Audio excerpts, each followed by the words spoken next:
Without further ado, I invite opening government to debate on the motion, this House will assassinate Vladimir Putin. Here, here. Here, I'm Rihanna. My pronouns are she, her. I take POIs by voice.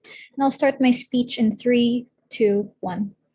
Chair, there's an urgency to address the invasion of Russia to Ukraine because these international incidents are not just Europe-centric, but it affects everyone in terms of oil prices, in terms of the people, the refugees, which countries they actually go to. This is an urgent problem that we have to solve on both sides. But first, 4 pieces of context. First, the NATO's greatest obligation is to uphold democracy and remove any threat from this democracy in the first place. That it has 30 member countries, including the US, Hungary, and Belgium, and Croatia, and it's formed to make countries recover after the fall of the Soviet Union. That the attempt of assassination is going to be done carefully in the first place. So this is going to look like actually having puppet governments or proxy wars of the West or of NATO doing it for them so that they're not as involved into this. And why is this true? We think this is true because in the past, the US has we've already seen cases like this in the past, such as the US supporting Saudi Arabia's attack on Iran, replacing the Mossadegh with Reza Shah. The US supported Saudi Arabian-led intervention fight against the Houthi. And also they do it carefully for less backlash on their people. So, second piece of context, who is Vladimir Putin? We think that Vladimir Putin was able to witness the golden years of the Soviet Union, that his whole goal is to capture or recapture Russia's global importance, that he's been in power for 22 years, ever since 2022, that he has the image of a superhero, the face of a newly resurgent country, and he maintains that up until now. Third piece of context.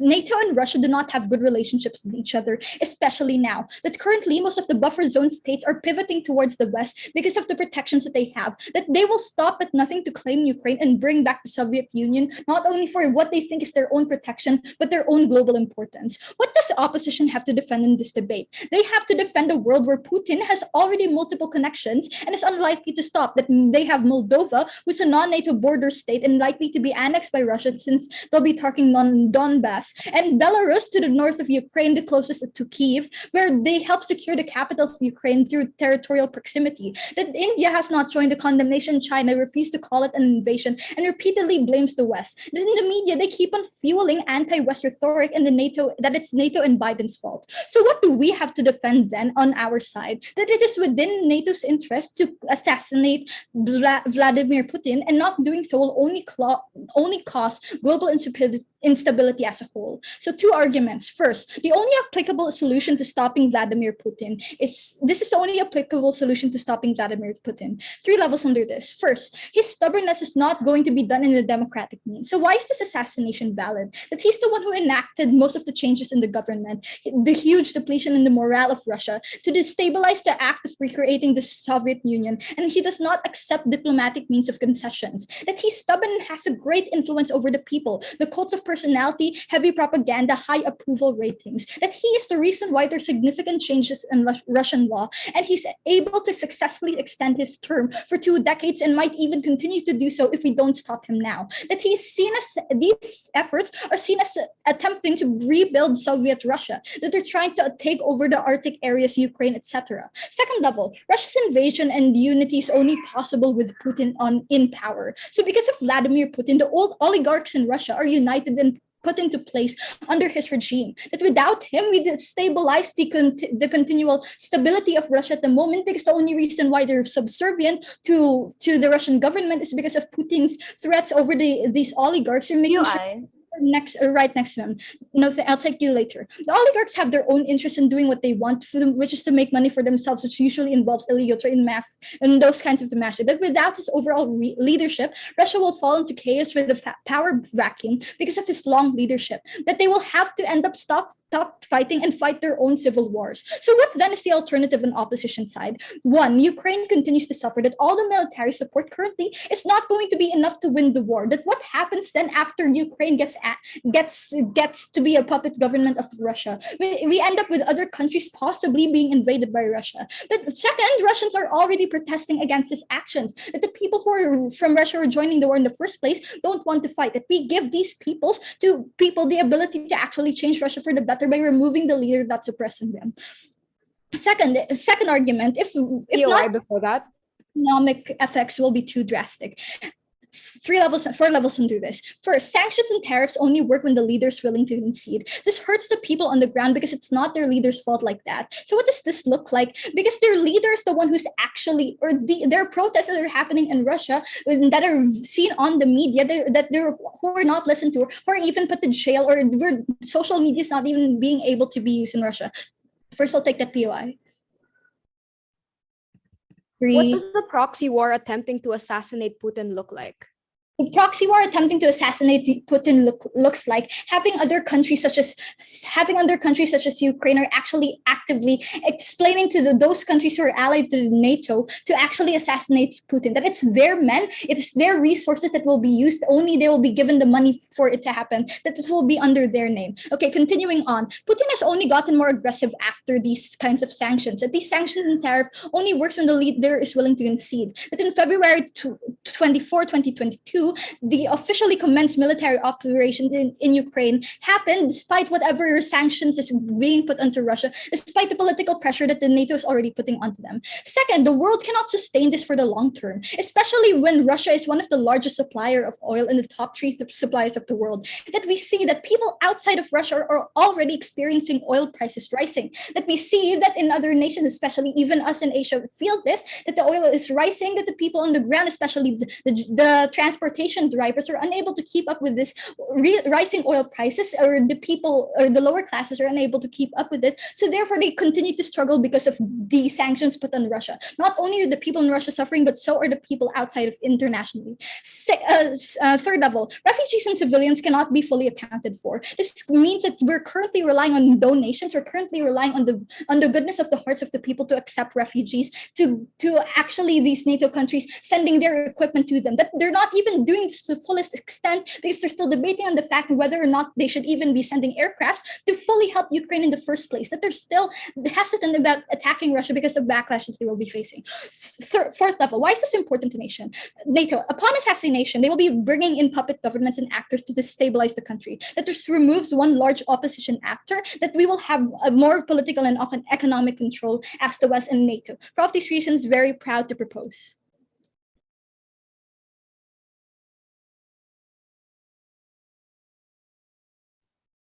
All right, thank you, opening opposition. I now invite opening government. All right, hello. POIs through voice and pronouns she, her. I'll be starting my speech in 3, 2, 1, go. 4 points of response before I move on to the analysis in my speech. Firstly, they told us that our policy is not likely to be effective. They gave us things such as Yemen being literally a country of instability as a whole. But firstly, I don't think it matters whether or not he is killed in his sleep. The point is that is completely up to the country. They will be paying for to kill Vladimir Putin. As long as they are not necessarily fully associated, it will be to their interest because it was within the NATO's default for democracy and whatnot. But the whole reason why a popular war is important because it gives autonomy to the individuals who are shackled in these sort of movements and the individuals who are shackled in these governments and those who are affected by it in the very first place. Only having NATO do it directly destabilize it even more. I think they only assume this premise and that don't really involve on how the individuals and the people themselves will have these power in the very first place.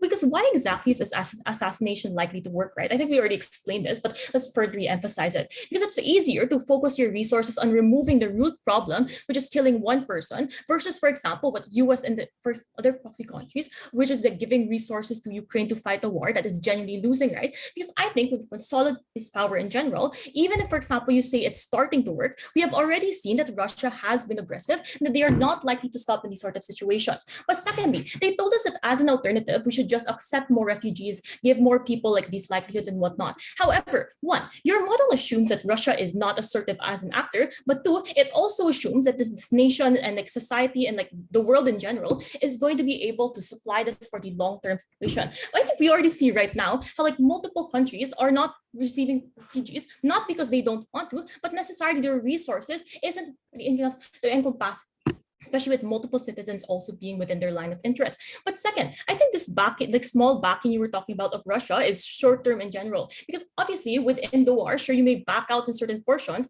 but when there's a larger interest, you're likely to come back as stronger and etc. Understand that none of your analysis debunks the characterization of Putin, which I don't think you properly characterized in this debate. We already told you of how he literally wants to bring back the Soviet Union upon witnessing it for multiple years, how he wants to recapture the Russia's global importance, how he literally stayed in power for 22 years because he can't be consolidated against him. That's sure, they may have the image of a superpower, the face of a newly resurgent country. He maintains that until now, and unless we remove him, he will still remain in power for the next 22 years, whatever. But moreover, Russia will still continue as a means of consolidating power over other governments, etc. Even if, for example, there are spies around him and we don't necessarily go too closest to him, we think at the very least, this proxy war against Putin is going to destabilize his power, pressure these governments at the end of the day, and ensure that more people are consolidated against this movement. They told us that more people will be killed on our side. I think this is still mutually symmetrical, because both sides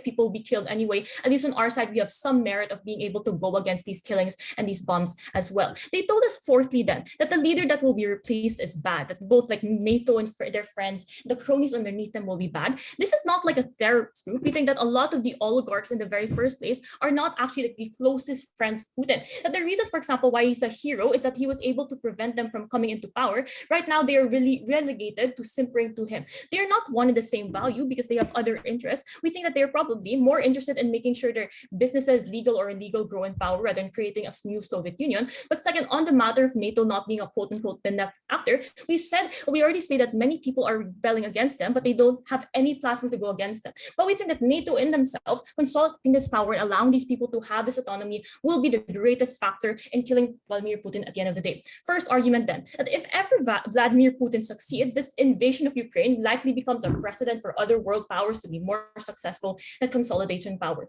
3 levels underneath this. First, I think we already know that China is currently using this occurrence as a possible precedent for the China-Taiwan invasion, right? That literally right now, China gets a template for invading Taiwan based on US's support of Ukraine, the weapons they are sending, US soldiers' involvement, etc., and will generally answer how the US will behave if China invades Taiwan. That even right now, we see the consolidation power between China and Russia, that we refuse to call it an invasion, that they repeatedly blame the West, that they are also using within their power for the media and for influencing the people to keep fueling that anti-West rhetoric in the very first place. That even now that Taiwan has been governed independently of China since 1949, Beijing still views the island as part of this territory, right? And that Beijing has vowed to eventually unify Taiwan to the mainland, even if it means using main force. This is directly in line with, for example, how Russia treats Ukraine, and we think we will still also be able to take them into consideration, especially as China is a large actor in the debate, and how they are able to also go to other countries, like for example in the Philippines, of how they're trying to get the West Philippine Sea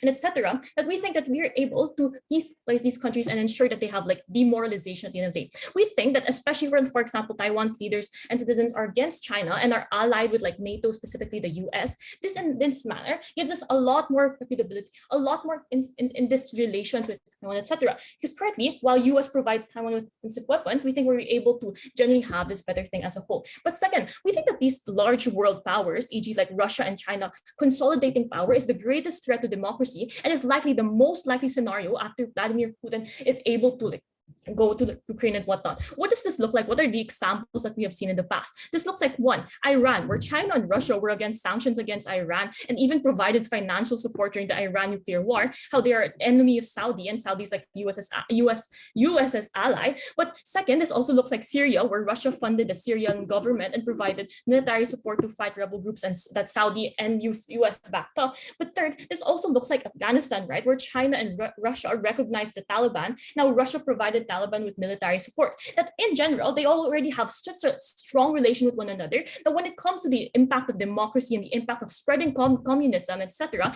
they have similar ideologies in this as a whole, which is directly against NATO's idea of democracy, especially in the concept that they were built after the fall of the Soviet Union, preventing the rise again of the Soviet Union, and etc. Third, I think assassinating Putin gives Russia less power in ensuring peace and whatnot. This looks like one, the demoralization of these cronies. That's sure these people may exist, that there may be allies within the Putin government, and etc. But I think in this manner, assassinating the main leader of the movement is probably to demoralize and unstabilize them, especially when Putin themselves already, like what opposition conceded to, he mainly refers to himself, he mainly tries to keep himself safe, that mostly he is likely to not even have like alternative plans for a separate leader and etc. In this manner, you destabilize specifically the cronies themselves, and you give more autonomy to the individuals who are shackled by these governments, shackled by these systems we are very proud to propose. Thanks. All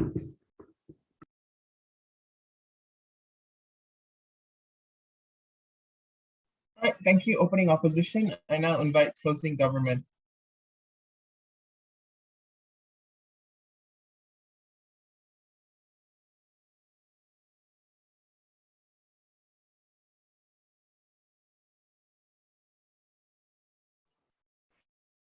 Am I audible and visible?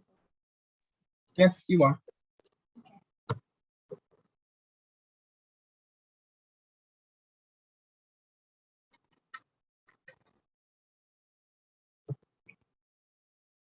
Okay.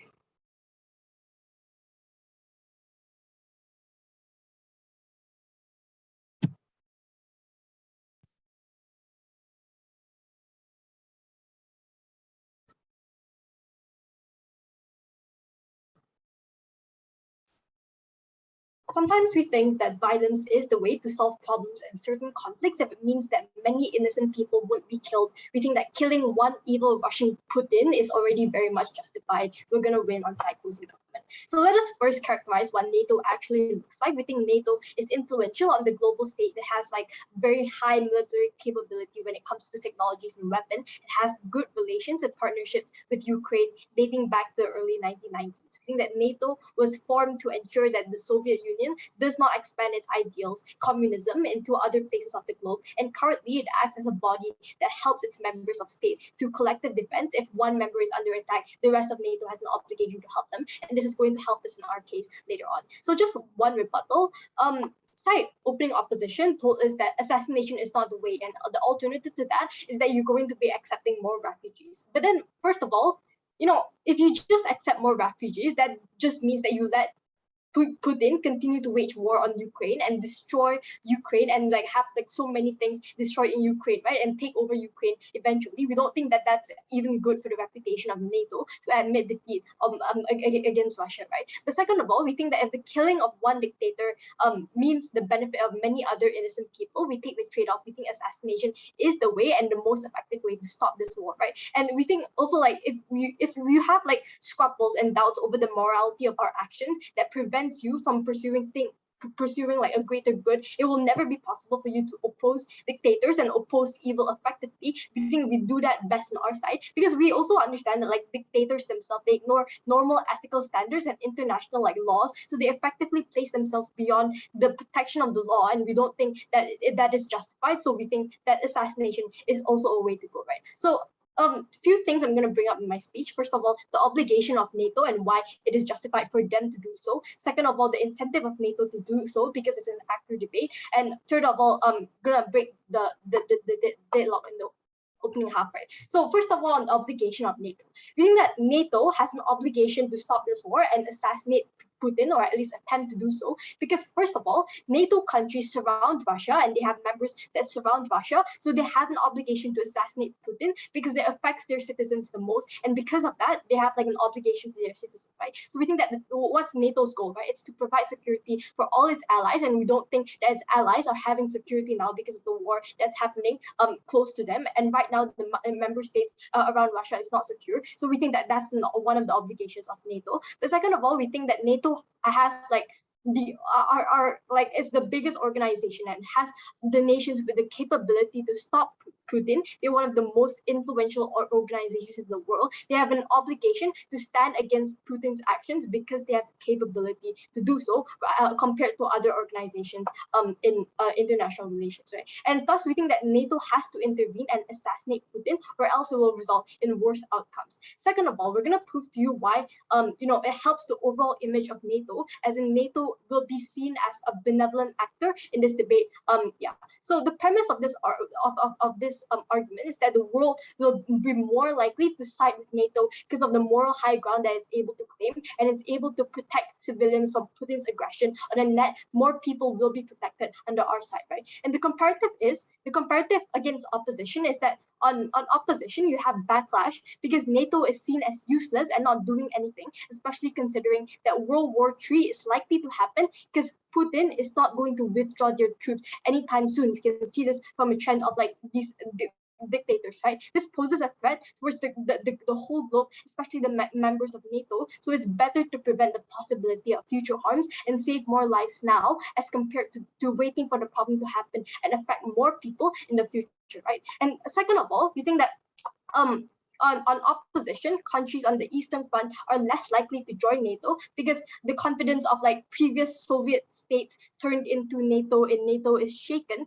and etc. etc. This is true because if NATO doesn't do anything to cope with this problem, it is seen as though the security that NATO markets themselves with is not very trustable. Yeah. So the implications of all of this is that this is bad because NATO previously was formed for the reason of deterring the Soviet Union from expanding, contradicts the pillar of NATO in the aftermath of this war. And second of all, we think that it weakens NATO in terms of its geopolitical position because it's no more being seen as a benevolent actor that does good, right? And third of all, we think that all of this implies because objectively, if NATO does not act on the problem, it will create larger problems for NATO in and of itself and possibly the world because Russia is gonna like annex Ukraine if nobody is there to put a full stop under their invasion, and we're gonna elaborate that later on. So lastly, we're going to be breaking some deadlocks in the opening half. Just the first one being that, you know, whether if you fail that attempt to assassinate Putin, will it still be beneficial? And second of all, if you do succeed, what is the outcome and what is going to happen next, right? So we think that first of all, you know, even if you fail the attempt to assassinate Putin, we still think it's going to be beneficial for a few reasons. First of all, you're going to be solidifying NATO's stance on the problem at hand because NATO is currently seen as taking a weak stance and not helping to stop the war in any way possible, even though they said they can't intervene to prevent a war and already like said they support Ukraine. People do not believe NATO unless they take a hard action against it that will shake the war, that will shake the world, right? And this is why in social media, people are throwing tons of hate onto NATO state and blaming them for being complicit in the problem. And we think that this is also going to like send a message to other future dictators that, you know, that NATO does not support this kind of action, things like that, even if it fails, right? And we also think that even if it fails, it will send a message to Putin that NATO is willing to take extreme measures on Putin. And, you know, will it receive backlash from people if it fails, right? We don't think it will receive backlash from people because everyone is feeling the impact of the war. You feel the oil prices rising. Everyone wants Putin to stop, even the Russians. So we think that people understand that he is an evil dictator and can only be stopped in this way. You see a trend in these evil dictators, they stop at nothing, not even sanctions, right? And lastly, we think that what if Ops says, you know, it was gonna make Putin more mad and do extreme actions, for example, bombing more people. We think that first of all, NATO collectively has more military power than Putin, so it's most likely that Putin is smart enough not to try to start a World War III, since unless he's that crazy, because he doesn't want to lose global superpower in position, but he is probably crazy, and so you know, in the worst case of World War III, he will lose against NATO because it has like 30 plus states, and Russia already has like internal conflict, right? And second of all, what are the outcomes if we do succeed? We think that, you know, will another crazy dictators rise? But first of all, we think that I'm pretty sure that some friends of Putin also condemn his actions. But second of all, we don't think that another dictator will rise because they're scared to be assassinated. They will be like chaotic and messy and panic because the leader who has started the war, his idea has been assassinated, and they don't know how to continue it. They will get weak because it's like hard to replace a weak leader, and you know, you have a better party rise up. And even if like the worst case scenario, you at least postpone your plans, right? NATO leader, why not if it's temporary and it's probably not going to be permanent because of the incentives of NATO having a good reputation for all those reasons I'm very proud. Thank you, closing government. I would now like to invite closing opposition. Hello, can I be heard? Yes, you're audible. Okay, just give me a minute to structure my speech.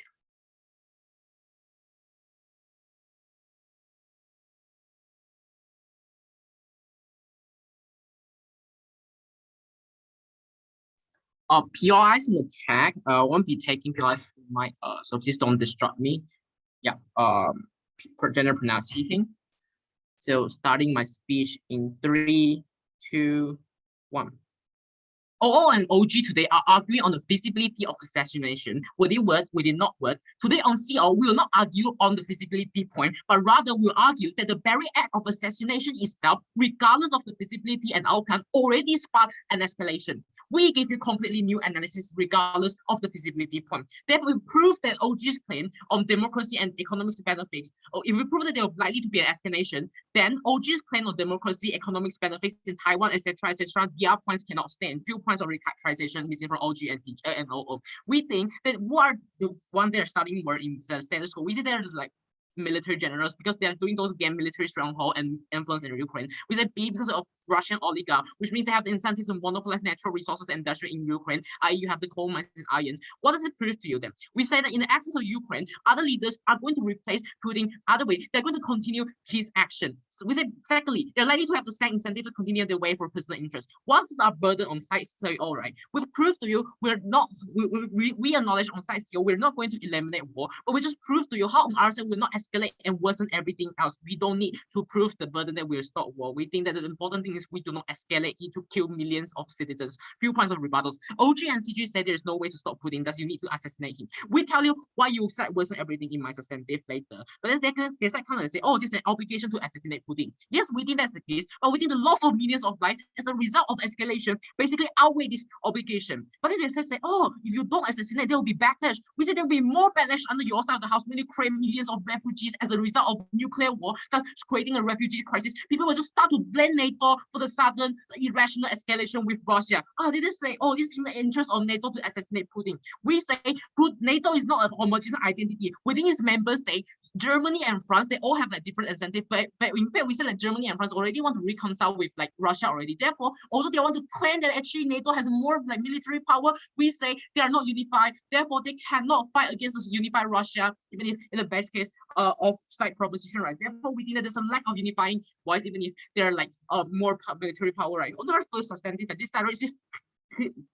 directs our substantive directly deals with OG and CG's claim. We're going to give you true context. One by one, what happened when they failed to assassinate Putin? This does not deal with the feasibility point. We'll give you 2 points. What happened when they assassinate Putin, failed to assassinate Putin? And secondly, what happened though, even if you do end up like successfully assassinate Putin, like we're taking OG at the very best. First argument, what happened when they failed to assassinate Putin? The things are that Putin has held a like peace talk already with the NATO, right? And he has like already been going on with NATO. If you want to assassinate Putin, right, and you fail, it's an outright declaration of war. Why is it bad? Well, this is somewhat similar to OO's analysis, but we'll prove to you with structural analysis, which OO didn't illustrate to you what escalation is more likely to be the case. We say under the current status quo, right, the entire political environment of Russia is one that tends to not concede concede with others and is exclusive, i.e. one has to like the leader has to depict himself as a strong man in order to revive the Russian Empire and to actually spark nationalism for him to legitimize his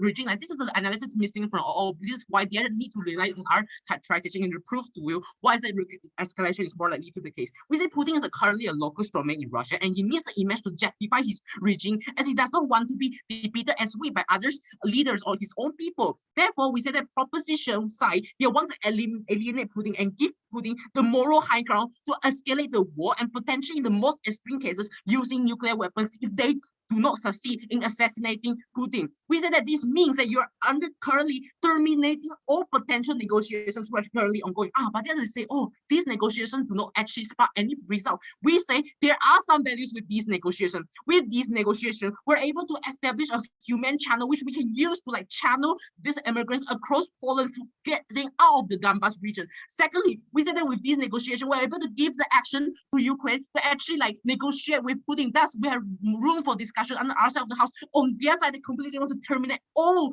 possibility of negotiation with Putin. We think it's harmful. What's the comparative then? The other side makes NATO declare outright war on Russia, which causes more harm as we have enough reasons to believe that the comparative would be that Russia escalate the war and start a nuclear war, as all want to claim, but all neighbors provide you with any structural analysis of why this is more likely to be the case, right? Secondly, on the other side, they create more refugees when they spark escalate the war, because like when Putin needs to justify his reasons, he needs to escalate the war in order to like have like legitimize his regime, right? We say they spark a refugee crisis. Under a second substantive extension there, what happened even if you end up doing succeed even if you do end up success in assassinate Putin? This deals with the best case of OG. Because notice that OG and OG they cannot consent cannot agree on the fact whether or not they will be successful. But we tell you even if you are successful in assassinate Putin, you'll still be harmful. Because why? We think there's two reasons for this. One is that you are going to alienate people on the ground. We think there's a completely new actor in space debate, which all didn't tell you.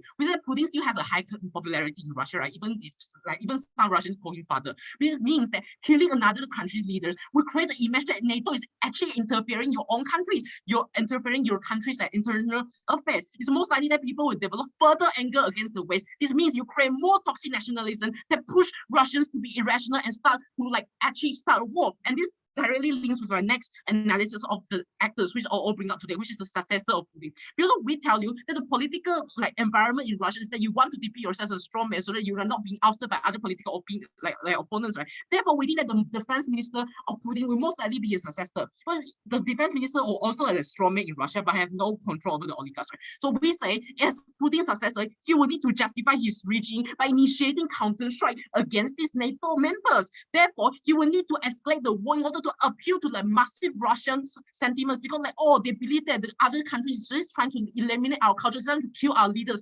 Therefore, his successor have to justify the reason, but this analysis was never provided you with OO, and this is a backlog in OG, OO, and CG work about why is that is it more likely to escalate? Only with these kind of characterization, they will prove to you that it's more likely for you to be able to escalate the wars, that the political environment in Russia is one that requires you to be strong. We say you need to escalate the war in order to appeal to the Russian sentiments. Even if Ukraine end up winning the war, we say this further strengthens Russian hatred towards the West. This divide basically the Russian people and the West. We say why we outweigh all. So we specifically analyze the political environment of Russia, and what they need to rely on our characterization that war will be escalated. We tell you that because of the need to repeal to Russian borders and justify his regime, all this tells you Putin's successor will still be bad, or we provide you with structural and reasons or why this is likely to be the case. What happened though, regardless of the result? We say A, Russia will threaten to not export oil and food, thus causing an energy and food crisis that affects billions of people. We say secondly, NATO is not a single homogeneous identity. Right? It has a diverse voice like Germany actually wants to reconcile with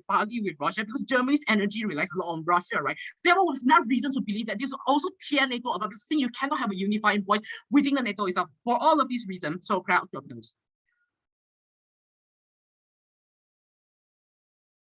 All right, thank you, closing opposition. I now invite closing government.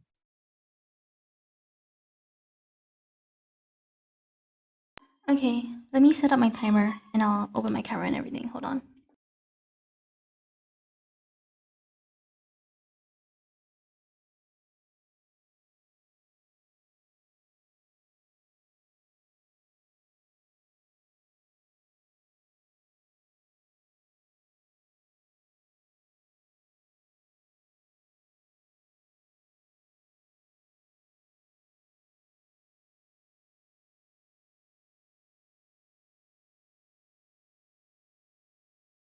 Okay, am I visible and audible? Yes, both. Thank you. Okay, I think POIs verbally interrupt me anytime. I'll be starting my speech in 3, 2, and 1. Opening falls out of the debate because they were debating their own bubble and feasibility. We will still engage briefly later on, though. We think, and secondly, CO is highly derivative of OO in the first place. They talked about other politicians rising and whatnot, but so long we disprove this in my responses, we take the first I'm proud to propose. Before moving on to the rest of my speech, I have a few points of signposting, right? I'll firstly listing our team from OG and how we outweigh their material, and second of all, I'll format my speech when I go through each bench, starting from CO and then OO. Firstly, on the distinction, right? We think OG's overarching stance was 3 things. First of all, they told us that assassination is the only way to stop Putin. Second of all, they told us that the Russian-Ukrainian war affects the rest of the world. And lastly, they gave some analysis on China, Taiwan, and how it sets a dangerous precedence for this. First thing then, they told you about assassination. We think this is true, but we never had any analysis on the incentive structures or the obligation of NATO to assassinate Putin in the first place. This is the main deadlock of opening. Yeah, nobody gave us an explicit incentive structure or any kind of analysis. They just kind of ping-ponged their way through and said no you in every single one of their arguments. In CG, we exclusively gave you this analysis. On the second thing, they told you about how the war affects the rest of the world. We think OG didn't nuance this enough, right? We fill in the gaps in Angwin's speech when we talk about Eastern Europe and how it affects NATO and the 30 other member states in NATO and why is it in their obligation to do so, we think we win on their like material as well. And thirdly, about the China-Taiwan thing, how it sets a dangerous precedence, we think this is one of the minute points in today's debate because nobody really considered to engage on this because we think that this point is too far from the other houses. It isn't as strong. We don't see this as a point to extend. But what do we do as CO to this thing, right? We gave you 3 different things. We told you, first of all, on the obligation and why do we have this. Second of all, we have the incentives on NATO. Anggun gave you structural analysis on this in her case. And third of all, in Anggun's speech, we gave you reasons why we broke the deadlock in opening when we weighed our worst case of not being able to successfully assassinate Putin. And why is it then still good on our side of the house? Because we're debating the incentive of NATO. We told you that NATO still is a benevolent actor on our side of the house regardless because they take the moral high ground. We think this is something CO also never really responded to. A few responses towards CO before I move on to OO, right? I have 2 responses then. Firstly, on CO, they told us that people will blame NATO for the increased escalations. 2 responses. First of all, increased escalation only happens if we don't succeed, meaning they're engaging on our worst case. This was uncharitable, but even if increased escalation happens, the millions of civilians dying while NATO remains complicit in the problem means more backlash on the net. Not only do you ruin your image as NATO by not being a benevolent actor, but you also ruin the innocent lives on your side of the house. Secondly, then, on the second response, we said that increased escalation happens regardless, right? Russia in the status quo already gave out threats to using nuclear weapons. Heck, they even started to use phosphorus munitions to attack civilians on the ground, which is literally illegal. And so under international law, Putin can do anything he wants. We eliminate him specifically in government house. Second response towards CO, they told us that we completely eliminate the idea of negotiating with Putin, and therefore that's kind of bad. But we think in the first place it's already unlikely to succeed, right? You have to understand the incentive structures of Ukraine in the first place. Then they have to look into the fact that Ukraine President Zelensky literally has no incentive to negotiate with Putin in the first place. He declared himself that he will fight until the end. No negotiations or ceasefires has been successful in the status quo. Hold on, they'll happen. Therefore, on either side of the house, we are unlikely to succeed. We think assassination is the only way to get this. UIOO. To get this only benefit. Okay, I'll take OO. Russia has the most number of nuclear weapons and even more than any NATO country combined. Why is nuclear war in your worst case somehow still good?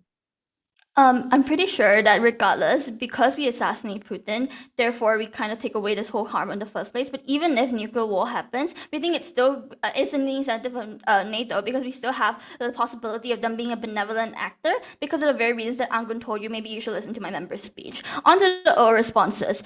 We believe that OO gave too much of a negative case to even have a say in the overall weighing of the debate, right? They give us a counterfactual, but never gave us the explicit weighing on how they outweigh the government's house. We think because of that, their counterfactual wasn't fleshed out well enough. We box them out. This is the same thing as CO as well. They have nothing to outweigh our case. Because we have a policy, we kind of win on the meta already. But I have 3 responses towards what they said overarchingly. They firstly said the policy is impossible to succeed. On the meta, we have fiat to say this will happen, right? The debate isn't about the likelihood of achieving the success. It's about attempting assassination or not in the best interest of NATO. Second response, that even if they don't succeed, I'm going to give you a unique analysis on why it solidifies NATO's stance of the war in the world, both under analysis of obligation and incentive. On obligation, we told you that loads of NATO member states are in the Eastern Europe affected by the war because there's a possibility of expansion. This is like bombing of borders and ports, which increases daily, by the way. This puts also their member states at harm. And second of all, they also have the obligation to protect them on the pillar of collective security.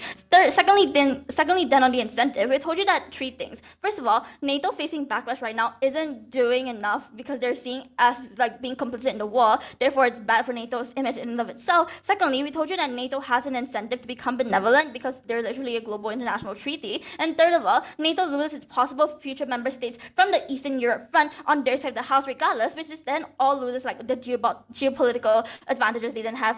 Again, only you get this in CG. But the only thing that we believe is something that CO and OO hinges on too much is that Putin's friends will be terrible as a leader, therefore it's bad. I have 4 structural responses. First of all, Putin himself is a strategic genius, right? He's a good chess player. He knows how to strategize stuff in the war. He is a smart guy because he literally affected the Donald Trump-Hillary election. He's undoubtedly a genius. He has tons of intelligence on his side. In the past, he's also very good at planning invasions, like the annexation of Crimea, right? For all those reasons, nobody can actually outweigh him in being a worse leader than he is. But second of all, he also has tons of experience in political machinery because he's a former spy in the KGB. His oligarchs or friends don't have this. We don't see how this stands. But also because he has prior connections, he got people in his pocket. Information. No, thank you. It's already almost 6. But because of the prior connections he has, government has no mechanization to prove why this is true, because the very reason that Putin has already the connections they have in the status quo, even if the friends come out and become power, we don't understand why would they suddenly have the same amount of power as Putin did. But all of this, even if this was not true, for one simple reason, why then would they not want to become like a bad leader? We see that Putin's friends have no incentive to be a bad leader because Putin literally got assassinated, right? No rational person or even oligarch wants to literally die. We think because of the reason that Putin got assassinated, in our case, they won't want to repeat this again. In the case where Putin does get assassinated, we don't think their case stands.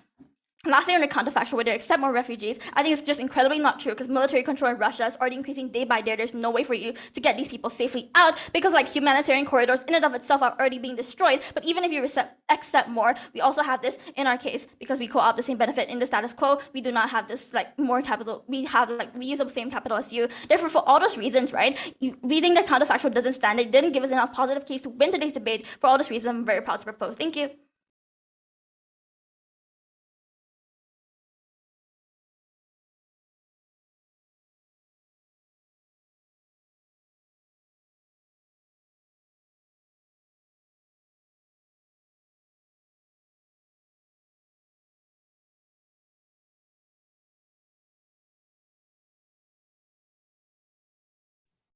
Yeah. Sorry, I was having network issues as I'm back. Thank you, closing government. I now invite closing opposition.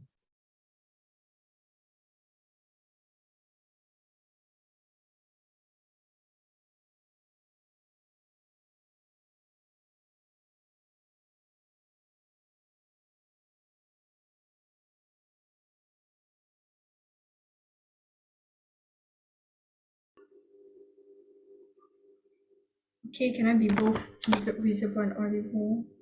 Okay. Yes. Okay, thank you. Just give me a second to arrange my notes.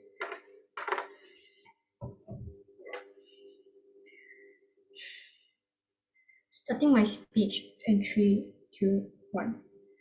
The reason why opening opposition loses out in this debate was because they made a very detrimental and dire strategic mistake. Their main push coming from their side is to say proposition policy wasn't effective.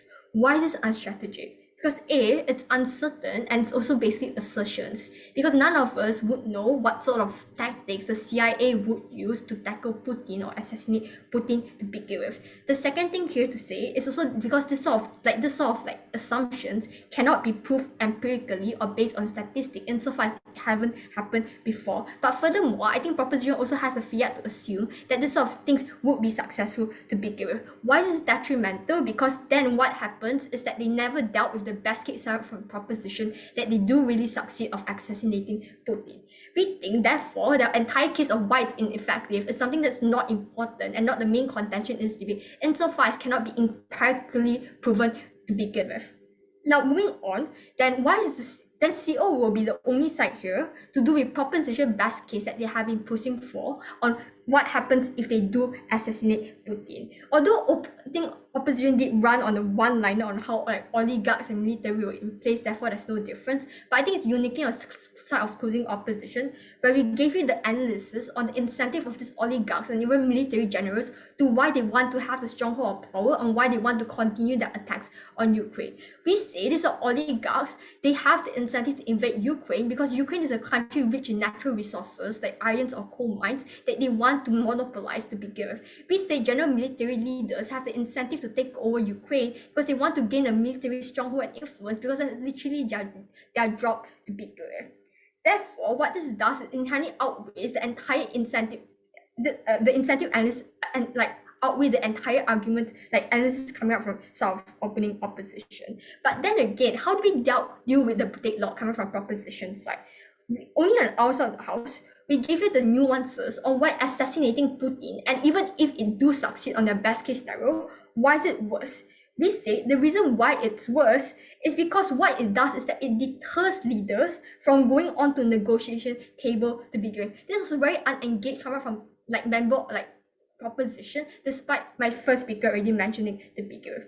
Why is this so? Because the very simple analysis that some of closing government considered to is that People fear decapitation, people fear assassination. So if they fear assassination, I'm unsure as to why they have an incentive to go onto the negotiating table with the US or even NATO to negotiate for better policies or even make concessions onto the war currently happening in Ukraine right now. So what happens on the other side of the house when no one goes onto the negotiation table because of the fear of decapitation? Because on their side of the house, they're not going to receive any sort of concessions, and the war is likely going to escalate on their side. Insofar as these oligarchs, or insofar the future leaders replacing Putin do not have the incentive to go on to the negotiation table. POI. But also, we think it's that they cannot use their tactics of assassination once again, because now these leaders will be actively aware that NATO would want to assassinate them. Therefore, they're likely going to have preemptive strategies in order to prevent the same assassination from happening once again. So the war is likely going to escalate on their side of the house. The comparative here on side of the opposition, we don't need to prove a large concessions of the war suddenly stopping. We just need to prove that we have smaller concessions in the long term being made from Putin, such as allowing refugees to cross borders or allowing the freeing of certain refugees, and insofar as it doesn't escalate the war, and insofar as it benefits a very large amount of people in status quo. Now, before that, a way here to do, why is negotiation the most important contention and weighing in this debate? It's because negotiation is the prerequisite to any enforcement of ceasefires or peace treaties that the NATO wants to push upon Putin, or any sort of concessions like letting refugees cross borders. We think cross borders, and it's also the prerequisite to any benefit that some proposition wants to achieve. The benefits of having economical reparations, the benefits of having your gas and oil industries to work once again. It's a prerequisite to any of that, because insofar as Russia doesn't make any concessions, insofar as the Russians do not go on to negotiation table to make any sort of peace treaties with the NATO, it's unlikely that the war will stop to begin with, right? Thus, we think this also outweighs all our prop benefits of having setting precedents or having economical benefits, because it doesn't matter insofar as Russia do not have the incentive to go onto the negotiating table with the US or NATO to begin with. Now, before I move on, I'll take one POI just for engagement. All of this is hinged upon negotiations happening, right? We've told you that Ukraine's president himself publicly announced that he doesn't want to negotiate at all. But why would the incentive change suddenly on your side of the house? Okay, here's the reason why. Because number one, it isn't Ukraine the one negotiating. It can be the US, it can be the NATO. But here's exactly where I'm going to prove to you why negotiation will happen outside and why negotiation is only exclusive to opposition. This negotiation is exclusive to opposition because only on opposition side where we don't deter negotiations, when leaders don't have to live in the fear of getting assassinated or decapitated the moment they go on negotiation table, negotiations is more likely going to happen on our side of the house. But also on their side, on opening government, they considered the fact that Putin creates himself as a very strong man image. This is to say, Putin is the only person in the current status quo with a stronghold over the Russian governments, such as the oligarchs, because of what closing government also said, because he's the only person with the experience and intel. This is to say, he's the only person which can enforce a policy and a widespread policy throughout Russia to cease fire or to have any sort of any sorts of benefits that NATO wants to achieve. The comparative here is when you let oligarchs or when you let other military generals, they are likely going to have multiple factions, and it's likely that their influence cannot have a widespread enforcement, and it's likely that this sort of peace treaties are unlikely to work insofar as these factions do exist, right? Now, lastly, and last analysis on why Putin have the incentive to engage in negotiations. The only one line that came up from anti-proposition was to say, oh, because he has been indoctrinated by nationalism. But we don't think this outweighs the very practical benefits that Putin's are facing, the practical harms that Putin's are facing, the practical harms of Putin gradually losing resources in the long run because of the amount of military he has to deploy to Ukraine in order to have a full-on invasion. But also this doesn't outweigh the fact that he's losing support from the people because the people are now harmed by things like sanction. So yes, true, there might not be any much progress right now, but we think in the long term, insofar as they continue pushing Russia through sanctions, we think in the long term there's likely going to be more concessions, there's likely going to be more enforcements of policies. But the prerequisite to all this is for Putin and the Russian leaders to be on the negotiating table to negotiate for better policies and peace treaties to begin. It cannot happen on side of proposition insofar as you deter them with the fear of decapitation. This is why vote for closing opposition. Maybe Council to propose. Thank you. All right. Thank you, everyone. That concludes the debate. Thank you, everyone, for the interesting debate. I invite the teams to cross the floor, shake hands virtually, and since this is a closed round, we will be announcing the results in the main room later. So once you're done,